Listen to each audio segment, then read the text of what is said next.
Hi hello students. நம்ம இன்னைக்கு இந்த வீடியோவில் எதை பற்றி பேச போகிறோம் அப்படின்னா, டிஎன்இஏல கவுன்சிலிங்கில் கலந்துக்கக்கூடிய ஸ்டூடெண்ட்ஸ் வந்து கட் ஆஃப் வந்து ரொம்ப இம்பார்ட்டண்ட்டாக பார்க்கணுமா, அல்லது வந்து ரேங்க் வந்து ரொம்ப இம்பார்ட்டண்ட்டாக பார்க்கணுமா அப்படிங்கிறது தான் நம்ம இந்த வீடியோ டீட்டெயிலாக பார்க்க போகிறோம். அதுக்கு முன்னாடி நீங்கள் இப்போ தான் ஃபஸ்ட் டைம் நம்ம சேனல் பார்க்குறீங்க அப்படின்னா மறக்காமல் சப்ஸ்கிரைப் பண்ணி பெல் ஐக்கனை கிளிக் பண்ணிக்கோங்க. அப்போ தான் நம்ம அடுத்தடுத்து கொடுக்கக்கூடிய வீடியோஸ் உங்களுக்கு இன்ஸ்டண்ட்டாக வந்து சேரும். அது மட்டும் இல்லை, உங்களுடைய மார்க்கை பேஸ் பண்ணி, உங்களுடைய கம்யூனிட்டி பேஸ் பண்ணி உங்களுக்கு பெஸ்ட்டான ஒரு சாய்ஸ் லிஸ்ட் வேணும் அப்படிங்கக்கூடிய ஸ்டூடெண்ட்ஸ் டிஸ்கிரிப்ஷனில் கொடுத்துக்கூடிய கூகுள் ஃபார்மை ஃபில் பண்ணிக்கோங்க. உங்களுக்கு தேவையான சாய்ஸ் லிஸ்ட்டை நம்மளே ப்ரொவைட் பண்ணிகிட்டு இருக்கோம். சரிங்களா? உங்களுக்கு டிஎன்ஏ ரிலேட்டடாக எந்த ஒரு டவுட்ஸ் அல்லது எந்த ஒரு என்கொயரியாக இருந்தாலுமே நீங்கள் தாராளமாக வந்து டிஸ்பிளேயில் தெரியக்கூடிய நம்பருக்கு நீங்கள் தாராளமாக கால் பண்ணலாம். ஸோ எந்த ஒரு டவுட்ஸாக இருந்தாலுமே நான் உங்களுக்கு வந்து கிளியர் பண்ணுறேன். அது மட்டும் இல்லை, இந்த வீடியோவில் பார்த்தீங்க அப்படின்னா நம்ம ரேங்க் வந்து இம்பார்ட்டனா அல்லது வந்து கட் ஆஃப் இம்பார்ட்டனா அப்படின்னு பார்த்துட்ருக்கோம். சில அதாவது வந்து இது வந்து நமக்கு ஒரு 3 மெத்தட்ஸில் வந்து இதை வந்து நம்ம பார்க்கலாம். ஓகேங்களா? எப்படின்னு பார்த்தீங்க அப்படின்னா, சில காலேஜஸ்க்கு பார்த்தீங்க அப்படின்னா நமக்கு வந்து ரேங்க் வந்து ரொம்பவே இம்பார்ட்டண்டான ஒரு விஷயமா இருந்துகிட்ருக்கு. சில காலேஜஸ்க்கே நமக்கு கட் ஆஃப் இருந்தாலே போதும் அப்படிங்கிற மாதிரி சில காலேஜஸ் இருக்குது. சில காலேஜஸ் வந்து நீங்கள் எந்த ரேங்காக இருந்தாலுமே பிரச்சனை இல்லை, என்ன கட் ஆஃப் இருந்தாலுமே பிரச்சனை இல்லை. சரிங்களா? இந்த மாதிரி வந்து காலேஜஸ் வந்து 3 கேட்டகரியாக இருக்குது. ஓகேங்களா? எந்தெந்த காலேஜஸ்க்கே நம்ம எந்த கேட்டகரியை ஃபாலோ பண்ணலாம் அப்படிங்கிறத நம்ம தொடர்ந்து பார்ப்போம். ஃபஸ்ட்டாக பார்த்தீங்க அப்படின்னா, உங்களுடைய கட் ஆஃப் வந்து 200லேருந்து 180 வரைக்கும் உங்களுடைய கட் ஆஃப் இருக்குது அப்படிங்கிற பட்சத்தில் நீங்கள் ரொம்ப மிக முக்கியமாக வந்து, அதாவது மிக துல்லியமாக உங்களுடைய ரேங்க்கை வந்து நீங்கள் பார்க்கணும். சரிங்களா? லாஸ்ட் இயரில் என்ன ரேங்க் க்ளோஸ் ஆச்சு அப்படிங்கிறது, என்ன கட் ஆஃப் க்ளோஸ் ஆச்சுங்கிறத விட என்ன ரேங்க் க்ளோஸ் ஆச்சு அப்படிங்கிறத இந்த கட் ஆஃப்குள்ளே வரக்கூடிய ஸ்டூடெண்ட்ஸ் வந்து நீங்கள் வந்து மிக தெளிவாக பார்க்கணும். சரிங்களா? ஏன் அப்படின்னு கேட்டிங்க அப்படின்னா, ஒவ்வொரு கட் ஆஃப்லேயுமே இப்போ மினிமம் பார்த்தீங்க அப்படின்னா 200லேருந்து 180 வரைக்கும் வரீங்க அப்படின்னா உங்களுக்கான காலேஜஸ் தான் ரொம்பவே காம்படிஷன் அதிகமாக இருக்கும். சரிங்களா? சொல்லப்போனால் ஃபஸ்ட் ரவுண்ட் ஸ்டூடெண்ட்ஸ். சரிங்களா? உங்களுக்கான காம்படிஷன் வந்து இந்த கட் ஆஃபில் வரக்கூடிய ஸ்டூடெண்ட்ஸ்க்கான காம்படிஷன்ஸ் வந்து ரொம்பவே அதிகமாக இருக்கும். சரிங்களா? ஸோ அந்த மாதிரியான சூழலில் நமக்கு வந்து கட் ஆஃபை விட ரேங்க் ரொம்ப முக்கியம். சரிங்களா? போன வருஷம் அதாவது வந்து எக்ஸாம்பிளுக்கு பார்த்தீங்க அப்படின்னா நம்ம ஒரு எஸ்எஸ்என் காலேஜஸ் எடுத்துக்கிறோம். அங்கே உங்களுடைய கட் ஆஃப் வந்து போன வருஷத்தில் பார்த்தீங்க அப்படின்னா உங்களுடைய கம்யூனிட்டிக்கு ஒரு 196 அல்லது 7 வந்து க்ளோஸ் ஆகிருக்குன்னு வச்சுக்குவோம். சரிங்களா? இப்போ கம்ப்யூட்டர் சயின்ஸ் பிரான்ச்சுக்கு ஒரு 196 க்ளோஸ் ஆகிருக்கு அப்படின்னு வச்சுட்டோம்னா கூட உங்களுடைய கட் ஆஃப் வந்து எனக்கு இந்த வருஷம் 196 இருக்குது, நான் பிசி கேட்டகரியில் வர்றேன், எனக்கு இந்த காலேஜ் கிடைக்குமா அப்படின்னு கேட்டிங்க அப்படின்னா கண்டிப்பாக வந்து உங்களுக்கு கிடைச்சிடாது. சரிங்களா? எப்படி உங்களுக்கு அந்த காலேஜ் கிடைக்கும்? போன வருஷமும் 196 தானே, இந்த வருஷமும் எனக்கு 196 தானே இருக்குது, எனக்கு எப்படி கிடைக்கும் அப்படிங்கிறத நான் கன்ஃபார்ம் பண்ணிக்கிறது அப்படின்னா உங்களுடைய ரேங்கை தான் நீங்கள் பார்க்கணும். சரிங்களா? அதாவது ஒவ்வொரு கட் ஆஃப்லையுமே 200லேருந்து 200 இல்லை 200லேருந்து கிட்டத்தட்ட பார்த்தீங்க அப்படின்னா 180 வரைக்கும் ஒவ்வொரு கட் ஆஃப்லையுமே குறைஞ்சபட்சம் 200லேருந்து 300 ஸ்டூடெண்ட்ஸ் வரைக்குமே இந்த 20 கட் ஆஃப்குள்ளே மினிமம் வந்து ஒரு 300 ஸ்டூடெண்ட்ஸ் வந்து சேம் கட் ஆஃபில் இருப்பாங்க. சரிங்களா? அதுக்கு மேலே கட் ஆஃப் குறைய 400 ஸ்டூடெண்ட்ஸ், 500 ஸ்டூடெண்ட்ஸ், ஏன் 1000 ஸ்டூடெண்ட்ஸ், 1200 ஸ்டூடெண்ட்ஸ் கூட ஒவ்வொரு 0.5 கட் ஆஃப்லையுமே இருப்பாங்க. சரிங்களா? ஏன்னா கிட்டத்தட்ட பார்த்தீங்க அப்படின்னா இன்ஜினியரிங் அப்ளை பண்ணக்கூடிய ஸ்டூடெண்ட்ஸே பார்த்தீங்க அப்படின்னா எபோவ் 2 lakh அப்ளிகேஷன்ஸ் வந்து இது வரைக்குமே வந்து போயிருக்கு. சரிங்களா? அதில் வந்து ஃபைனலாக வந்து பார்ட்டிசிபேட் பண்ணக்கூடிய ஸ்டூடெண்ட்ஸ் அப்படின்னு பார்த்தீங்க அப்படின்னா மினிமம் ஒரு 1.8 lakh ஸ்டூடெண்ட்ஸ் வந்து கம்பல்சரி வந்து கவுன்சிலிங்கில் கலந்துக்க போகிறாங்க. அதனால் நமக்கு வந்து ரேங்க் வந்து ஒவ்வொருத்தருக்குமே ஒவ்வொரு ரேங்க் கொடுக்க போகிறாங்க. சரிங்களா? இப்போ எக்ஸாம்பிளுக்கு பார்த்தீங்க அப்படின்னா எஸ்எஸ்என்னுடைய கட் ஆஃப் வந்து 196 வந்து லாஸ்ட் இயர் க்ளோஸ் ஆகிருக்கு. உங்களுடைய கம்யூனிட்டி பிசி கேட்டகரி, இந்த இயர் வந்து நான் வந்து பிசி கேட்டகரி எனக்கு 196 எனக்கு கிடைச்சிருமா அப்படின்னு கேட்டிங்க அப்படின்னா கண்டிப்பாக கிடைக்காது. சரிங்களா? அதாவது பார்த்தீங்க அப்படின்னா எஸ்எஸ்என்லாம் பார்த்தீங்க அப்படின்னா சீட்டோட கவுண்ட் வந்து ரொம்பவே கம்மியாக தான் இருக்கும். சரிங்களா? மற்ற காலேஜஸ் மாதிரி வந்து நிறையா பிரான்ச்சஸோ அல்லது வந்து அதிக இன்டேக்ஸோ வந்து எஸ்எஸ்என் காலேஜஸில் இருக்காது. சரிங்களா? ஸோ அங்கே தான் அந்த காலேஜஸில் இது ஒரு ஸ்பெஷலான ஒரு விஷயமா இருந்துகிட்ருக்கு. ஸோ அங்கே வந்து உங்களுக்கு ஹெவி காம்படிஷன் இருக்கும். சரிங்களா? இப்போ நீங்கள் பிசி கேட்டகரியில் வரீங்கனாலும் உங்களுடைய கட் ஆஃப் 196 இருந்தாலும் அதே 196 பிசி கேட்டகரியில் கிட்டத்தட்ட ஒரு 60லேருந்து ஒரு 70 ஸ்டூடெண்ட்ஸ். சரிங்களா? கிட்டத்தட்ட ஒரு 70-80 ஸ்டூடெண்ட்ஸ் வர்றாங்க, ஒரே கேட்டகரியில் இருக்கீங்க அப்படிங்கிற பட்சத்தில் அந்த 70 ஸ்டூடெண்ட்டுக்கும் பார்த்தீங்க அப்படின்னா அவங்களுடைய ரேங்க் வந்து டிஃபர் ஆகும். சரிங்களா? இப்போ 196 பிகினிங் ரேங்க் என்னவோ அதில் இருந்து கிட்டத்தட்ட ஒரு 20 ரேங்க் 30 ரேங்க்குள்ளே வர்றீங்க அப்படின்னா உங்களுக்கு அந்த காலேஜ் வந்து கிடைக்கிறதுக்கான வாய்ப்பு இருக்குது. சரிங்களா? இல்லை என்னுடைய ரேங்க் வந்து ஒரு 60-70, அதாவது 196 ஸ்டார்ட் ஆனதுலேருந்து உங்களுடைய ரேங்க் வந்து ஒரு 60 70வது ரேங்க் போயிட்டீங்க அப்படின்னா உங்களுக்கு அந்த காலேஜ் கிடைக்கிறதுல வாய்ப்பு குறைவு. உங்களுக்கு அடுத்ததாக என்ன காலேஜ் இருக்கோ அந்த காலேஜ் தான் கிடைக்கும். சரிங்களா? அதாவது 195ல க்ளோஸ் ஆகிருக்கக்கூடிய காலேஜ் வந்து உங்களுக்கு கிடைக்கலாம். 196லேயே உங்களுடைய ரேங்க் அடுத்த காலேஜஸ் மூவ் ஆகும் பொழுது அடுத்தடுத்த ரேங்குக்கு வந்து காலேஜ் மூவ் ஆயிரும். சரிங்களா? ஸோ அப்படி இருக்கிற பட்சத்தில் தான் உங்களுக்கு கிடைக்குமே தவிர உங்களுக்கு வந்து போன வருஷம் க்ளோஸ் ஆன கட் ஆஃப் வச்சு இந்த வருஷம் உங்களுக்கு கிடைச்சிரும் அப்படிங்கிறத நாம் வந்து அடித்து சொல்ல முடியாது. பட் போன வருஷத்து ரேங்க் இருந்துச்சு அல்ல அதை விட குறைவான ரேங்கே வச்சுருக்கீங்க அப்படின்னா, எக்ஸாம்பிள் பார்த்தீங்க அப்படின்னா உங்களுடைய ரேங்க் ஒரு 2000 ரேங்க் இருக்குது அப்படிங்கிற பட்சத்தில் போன வருஷமும் 2000 தான், இந்த வருஷமே எனக்கு 2000 இருக்குது, அல்லது வந்து எனக்கு வந்து ஒரு 1900 இருக்குது அப்படிங்கிற பட்சத்தில் உங்களுக்கு வந்து கிடைக்கும் அப்படிங்கிறத நீங்கள் எதிர்பார்க்கலாம். சரிங்களா? பட் போன வருஷம் வந்து 2000ல் தான் ரேங்க் க்ளோஸ் ஆகிருக்கு, இந்த வருஷம் என்னுடைய ரேங்க் வந்து 2500ல் என்னுடைய ரேங்க் இருக்குது, ஆனால் என்னுடைய கட் ஆஃப் 196 அப்படின்னா கண்டிப்பாக உங்களுக்கு அந்த காலேஜ் கிடைக்கிறதுக்கான வாய்ப்பு குறைவு. சரிங்களா? கட் ஆஃப் அப்படிங்கிறது வருஷம் மாறக்கூடிய விஷயம், ரேங்க் அப்படிங்கிறது பெரும்பாலும் மாறாத விஷயம். சரிங்களா? அந்த காலேஜஸில் இன்டெக்ஸ் அதிகரிச்சிருந்துச்சு அப்படின்னா ரேங்க் வந்து உங்களுக்கு 1-2 ரேங்க் மாறுறதுக்கான வாய்ப்பு இருக்கும். ஒரு 5 ரேங்க்ஸ் முன்னாடியோ அல்லது ஒரு 5 ரேங்க்ஸ் குறையிறதுக்கோ வாய்ப்பு இருக்குது. சரிங்களா? மற்றபடி கட் ஆஃபை பேஸ் பண்ணி உங்களுக்கு வந்து காலேஜுங்கிறது இந்த 180 வரைக்கும் இருக்கக்கூடிய ஸ்டூடெண்ட்ஸ் வந்து உங்களுக்கு நீங்கள் டார்கெட் பண்ணக்கூடிய காலேஜ் வந்து கண்டிப்பாக கிடைக்கிறதுக்கான வாய்ப்பு இல்லை. நீங்கள் அந்த மாதிரியான காலேஜஸ் அதாவது வந்து முதல் 10 இடங்கள் முதல் 20 இடங்களில் வரக்கூடிய கல்லூரிகளுக்கு ரேங்க் தான் ரொம்பவே இம்பார்ட்டன்ட். சரிங்களா? ஸோ அதனால் நீங்கள் ரேங்க்கை பார்த்துட்டு சாய்ஸ் ஃபில்லிங் அப்படிங்கிறது நீங்கள் பண்ணுங்கள். சரிங்களா? அதே போல் என்னுடைய கட் ஆஃப் வந்து பிலோ 180 தான் இருக்குது அப்படிங்கிற பட்சத்தில் உங்களுக்கான வாய்ப்புகள் அதிகம். ஓகேங்களா? உங்களுக்கான காலேஜஸ் அதிகம். சரிங்களா? அதாவது செகண்ட் ரவுண்டில் வரக்கூடிய ஸ்டூடெண்ட்ஸ். சரிங்களா? ஃபஸ்ட் ரவுண்ட் பார்த்தீங்க அப்படின்னா கிட்டத்தட்ட ஒரு 178 சம்திங் வந்து ஃபஸ்ட் ரவுண்டில் வருவீங்க. செகண்ட் ரவுண்டில் பார்த்தீங்க அப்படின்னா செகண்ட் ரவுண்டில் வரக்கூடிய மாணவர்களுக்கான காலேஜஸ் வந்து அதிகமாக இருக்கனால நீங்கள் வந்து நிறையா காலேஜஸ் வந்து சாய்ஸ் ஃபில்லிங்கில் வைக்கலாம். சரிங்களா? அதாவது எப்படின்னா நம்ம எப்படி வேணாலும் சாய்ஸ் ஃபில்லிங் பண்ணலாம் அப்படிங்கிற மாதிரி ஒரு மெத்தேட் இருக்குது. உங்களுடைய மார்க்குக்கு தகுந்த கல்லூரிகளை நீங்கள் சாய்ஸ் ஃபில்லிங் கொண்டு வரும்பொழுது இதுதான் மெத்தேட். சரிங்களா?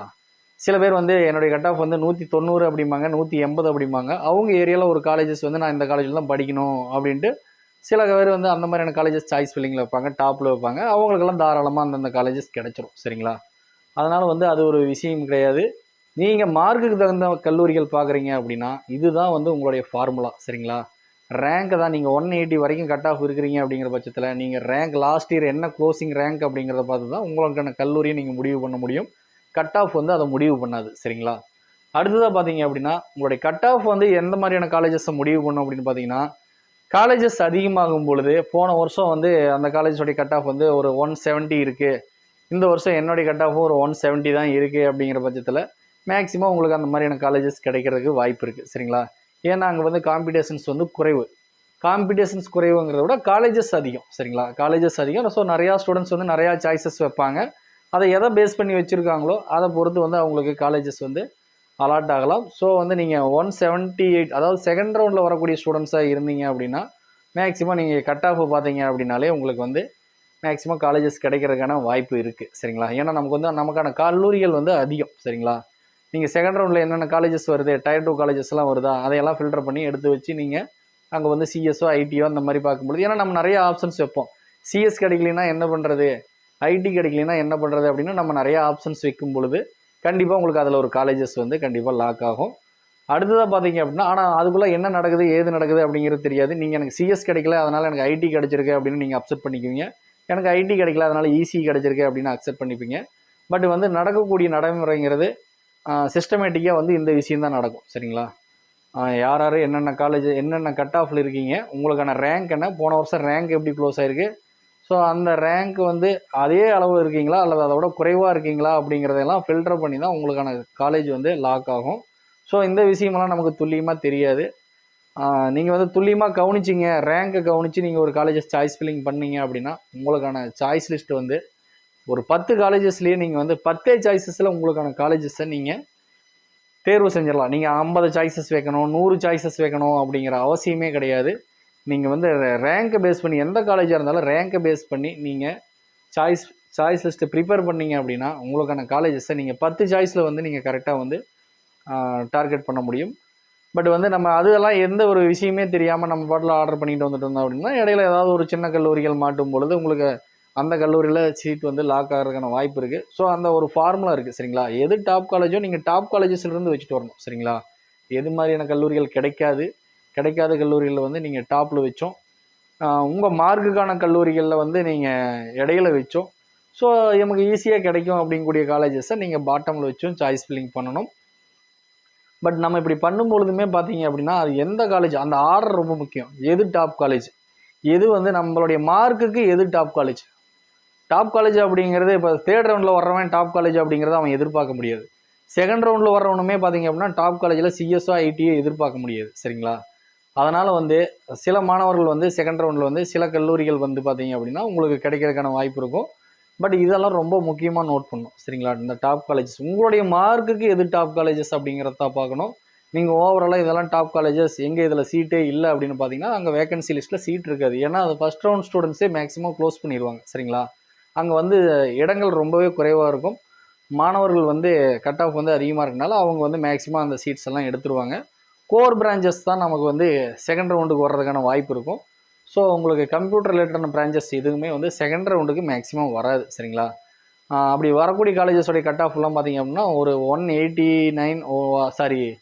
180 க்ளோஸ் ஆகக்கூடிய காலேஜஸ் எல்லாம் கிடைக்கும். மற்றபடி உங்களுக்கு சிஇஜியோ அல்லது சிஐடியோ எஸ்எஸ்என்னோ கோயம்புத்தூர் சிஐடியோ அதே மாதிரி ஸ்ரீகிருஷ்ணா குமரகுரு இந்த மாதிரியான காலேஜஸ் வந்து நமக்கு கிடைக்கிறதுக்கான வாய்ப்புகள் வந்து அங்கே குறைவாக தான் இருக்கும். அதேமாரி தேர்டாக பார்த்தீங்க அப்படின்னா சில கல்லூரிகள் தேர்ட் ரவுண்டில் வரக்கூடிய காலேஜஸ்லாம் பார்த்தீங்க அப்படின்னா அங்கே வந்து ஒரு என்ன சொல்கிறது ஒரு ஆர்டராகவே இருக்காது. அந்த காலேஜில் வந்து கட் ஆஃப் பார்த்தீங்க அப்படின்னா ஒரு ஆர்டராகவே இருக்குது சரிங்களா. இதெல்லாம் பார்த்தீங்க அப்படின்னா ஓப்பன் கேட்டகரியோட கட் ஆஃப் வந்து 199 இருக்குது அப்படின்னா பிசியோடைய கட் ஆஃப் பார்த்தீங்க அப்படின்னா 198 இருக்கும். பிசிஎம்முடைய கட் ஆஃப் பார்த்தீங்க அப்படின்னா 197 லாஸ்ட் இயரில் க்ளோசிங்கில் இருக்கும். அதுவே எம்பிசியில் பார்த்தீங்க அப்படின்னா 197 196 அந்த ரேஞ்சில் இருக்கும். இதெல்லாம் பார்த்தீங்க அப்படின்னா அந்த 7 கேட்டகரிக்குமே பார்த்தீங்க அப்படின்னா கட் ஆஃப் வந்து ஒரு கட் ஆஃபோ அல்லது 0.5 கட் ஆஃபோ இவ்வளோ தான் வித்தியாசங்கள் தெரியும். அதில் நீங்கள் வந்து லாஸ்ட் இயர் கட் ஆஃப் எடுத்து பார்க்கும் பொழுதே உங்களுக்கு புரியும். இதெல்லாம் வந்து பெரிய வித்தியாசங்கள் வராது. 0.5 கட் ஆஃபோ அல்லது ஒரு கட் ஆஃப். ஓப்பன் கேட்டகரி பார்த்தீங்க அப்படின்னா ஒரு 197 198 இருக்குது அப்படின்னா பிசிக்கு பார்த்தீங்கன்னா 197 அல்லது 96 இந்த மாதிரி தான் இருக்கும். பட் வந்து தேர்ட் ரவுண்டில் வரக்கூடிய காலேஜஸ் எல்லாம் பார்த்தீங்க அப்படின்னா ஒரு ஆர்டராகவே இருக்காது. ஓப்பன் கேட்டகரியோட கட் ஆஃப் வந்து இப்போ ஒரு 150 இருக்குது அப்படின்னு வச்சுக்குவோம். அதுவே நமக்கு பார்த்தீங்க அப்படின்னா 150க்கு கீழே. அடுத்து பிசி கேட்டகரியோட கட் ஆஃப் பார்த்தீங்க அப்படின்னா 140 இருக்கும். டக்குனு 10 கட் ஆஃப் குறைஞ்சிருக்கும். அதுவே பிசிஎம்ல பார்த்தீங்க அப்படின்னா 130 வரும். டக்குனு ஒரு 10 கட் ஆஃப் குறைஞ்சிருக்கும். அதுவே எம்பிசியில் பார்த்தீங்க அப்படின்னா ஒரு 135 இருக்கும். அதுவே எஸ்சியில் பார்த்தீங்க அப்படின்னா டக்குனு ஒரு 120 கட் ஆஃப் இருக்கும். எஸ்சிஏன்னு பார்த்தீங்க அப்படின்னா ஒரு 110 கட் ஆஃபில் வந்துடும். இந்த மாதிரி வந்து ஒரு ஆர்டராகவே இருக்காது சரிங்களா. ஸோ அங்கெல்லாம் நமக்கு எந்த மாதிரியான மார்க் இருந்தாலுமே நமக்கு கிடைக்கும் சரிங்களா. தேர்ட் ரவுண்டில் வரக்கூடிய ஸ்டூடெண்ட்ஸ்க்கு வேகன்சி லிஸ்ட் இருக்கும். வேகன்சி லிஸ்ட்டை பார்த்துட்டு நீங்கள் சாய்ஸ் ஃபில்லிங் பண்ணும்பொழுது சில காலேஜஸில் எந்த மாதிரியான கட் ஆஃப் இருந்தாலுமே கிடைக்கும் சரிங்களா. அங்கே வந்து போன வருஷம் இந்த கட் ஆஃப் தான் போச்சு, இந்த வருஷம் கிடைக்கும், இந்த வருஷம் எனக்கு அந்த கட் ஆஃப் இருக்குது, அது கிடைக்குமாங்கிறதெல்லாம் இல்லை சரிங்களா. போன வருஷம் எப்படி எடுத்திருக்காங்க அதனால் கிடைச்சிருக்கும். இந்த வருஷம் வந்து கடைசியாக எடுக்கக்கூடிய ஸ்டூடெண்ட்ஸோடைய கட் ஆஃப் வந்து சப்போஸ் அதிகமாக இருந்தால் உங்களுக்கு அதிகமாகும், சப்போஸ் குறைவாக இருந்தால் உங்களுக்கு குறைவாகும். லாஸ்ட் இயரை பேஸ் பண்ணி நீங்கள் அந்த மாதிரியான காலேஜஸ் எல்லாம் வந்து தேர்ட் ரவுண்டில் லாஸ்ட் இயர் பேஸ் பண்ணி நம்ம வந்து எடுக்க முடியாதுல்ல, தாராளமாக கிடைச்சிரும்னு வச்சுக்கோங்களேன்.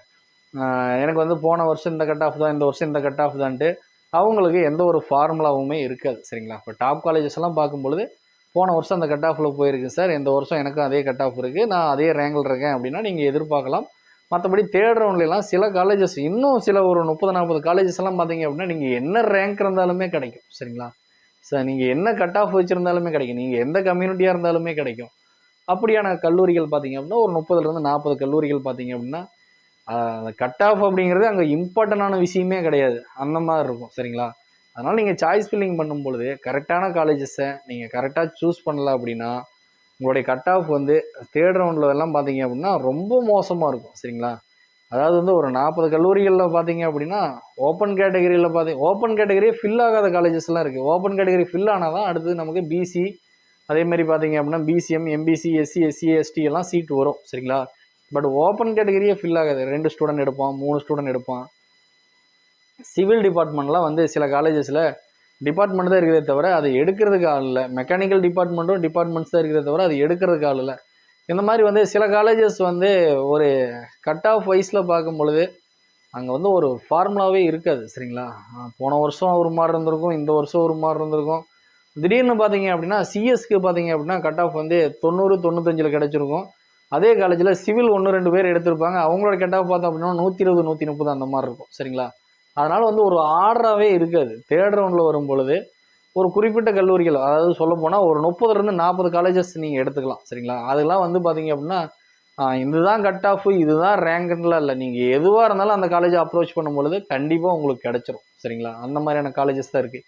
ஏன் அப்படின்னு பார்த்தீங்கன்னா அங்கே இருக்கக்கூடிய இன்டேக்ஸ் வந்து ப்ராப்பராக ஃபில் ஆகாது, சீட்ஸ் வந்து அங்கே இருக்கக்கூடிய இடங்கள் வந்து நிரம்பாது. அதனால் நீங்கள் என்ன மார்க்கில் இருந்தாலுமே உங்களுக்கு கிடைக்கும். நீங்கள் ஜஸ்ட்டு 78 கட் ஆஃப் வச்சுருக்கீங்களா, 78.5 கட் ஆஃப் வச்சுருக்கீங்களா, இன்ஜினியரிங் எலிஜிபிள் கட் ஆஃபே அதுதான் சரிங்களா. அந்த கட் ஆஃப்லேயுமே போன வருஷம் வந்து சில ஸ்டூடெண்ட்ஸ் வந்து சேர்ந்துருக்காங்க, சில காலேஜஸ் வந்து எடுத்திருக்காங்க, சிஎஸ்ஸே கிடச்சிருக்கு. நீங்கள் சில பேர் கேட்குறீங்க இல்லையா, என்னுடைய கட் ஆஃப் வந்து சிஎஸ் கிடைக்குமா, என்னுடைய கட் ஆஃப் ஐடி கிடைக்குமா, என்னுடைய கட் ஆஃப் ஏஐ கிடைக்குமான்னு கேட்குறீங்க இல்லையா. எல்லா கட் ஆஃபுக்குமே கோர்ஸ் கிடைக்கும் சரிங்களா. நீங்கள் என்ன கட் ஆஃபில் இருந்தாலுமே உங்களுக்கு கோர்ஸ் கிடைக்கும். பட் வந்து அது வந்து ஒரு ஆர்டராக இருக்காது. பட் அது நல்ல காலேஜாக இருக்காது. நீங்கள் தேர்ட் ரவுண்டில் போய் 78 அல்லது 80 90 இந்த மாதிரி கட் ஆஃப் இருக்கக்கூடிய ஸ்டூடெண்ட்ஸ் வந்து சிஎஸ் ஐடி எடுக்கக்கூடிய காலேஜஸ் எல்லாம் பார்த்தீங்க அப்படின்னா ஓரளவுக்கு இருக்கக்கூடிய காலேஜஸ் தான் இருக்கும். பட் அந்த அளவுக்கு வந்து பிரம்மாண்டமான காலேஜஸ் எல்லாம் நீங்கள் எதிர்பார்க்க முடியாது.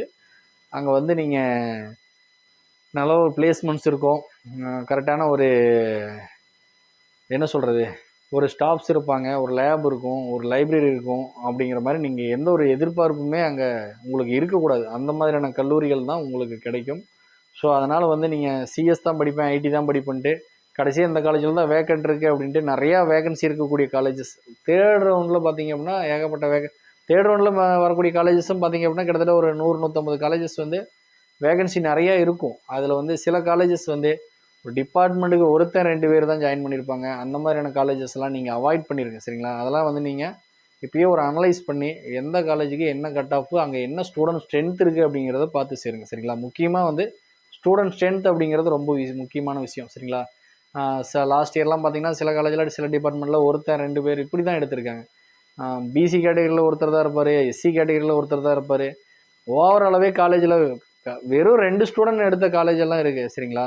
அதுக்கெல்லாம் வந்து எப்படி தான் நடத்துகிறாங்களோ இல்லை அது வந்து என்ன தான் பண்ணுறாங்க அப்படிங்கிறது தெரில சரிங்களா. அந்த 2 ஸ்டூடெண்ட் எடுத்த ஸ்டூடெண்ட்டு கண்டிப்பாக போய் காலேஜை பார்த்தாங்க அப்படின்னா அவங்க வந்து அவங்களோட சர்டிஃபிகேட்ஸ் வாங்கிட்டு அடுத்து மேனேஜ்மெண்ட் கோட்டாவில் கண்டிப்பாக வேறு ஒரு காலேஜில் ஜாயின் பண்ணியிருப்பாங்க. பட் இந்த மாதிரியான காலேஜஸ்லாம் இருக்குது, அதெல்லாம் நீங்கள் வந்து அனலைஸ் பண்ணி அதை வந்து என்ன அப்படிங்கிறத நீங்கள் கிளியர் பண்ணிக்கிங்க.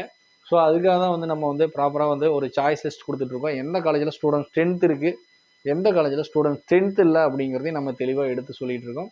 ஸோ தேவைப்படக்கூடிய ஸ்டூடெண்ட்ஸ் யூஸ் பண்ணிக்கோங்க. ஸோ அது நம்மகிட்ட வந்து ஒரு பிடிஎஃப் ஃபார்மேட் இருக்குது சரிங்களா. அதில் வாங்கி பார்த்தீங்கனாலே எந்த காலேஜில் இருக்காங்க எந்த காலேஜில் இல்லை அப்படிங்கிறது தெரிஞ்சிடும் சரிங்களா. பார்க்குறக்கு அதேமாரி ஒரே நேமில் 2 3 காலேஜஸ் எல்லாம் இருக்குது. அதில் வந்து நீங்கள் இதுதான் டாப் காலேஜ்னு நினச்சிட்டு நீங்கள் ஒரு லோவஸ்ட் பிளேஸில் இருக்கக்கூடிய ஒரு காலேஜ் எடுத்தீங்க அப்படின்னா நீங்கள் அப்புறம் ரொம்ப ஃபீல் பண்ண வேண்டியிருக்கும். ஸோ அந்த மாதிரியான காலேஜஸ் எல்லாம் அவாய்ட் பண்ணிக்கோங்க ஓகேங்களா. ஸோ இந்த மாதிரி வந்து ஒவ்வொரு டீட்டெயில்ஸும் நீங்கள் தெரிஞ்சுக்கணும் அப்படின்னா நம்மளுடைய சேனல்ஸை தொடர்ந்து பாருங்கள். ஒவ்வொரு கம்யூனிட்டிக்குமே ஒவ்வொரு கோர்ஸுக்குமே நம்ம வந்து ஒரு சாய்ஸ் லிஸ்ட் கொடுக்க போகிறோம் நம்மளுடைய சேனலில். தொடர்ந்து நம்மளுடைய சேனலை பாருங்கள், சப்போர்ட் பண்ணுங்கள். தேங்க்ஸ் ஃபார் வாட்சிங்.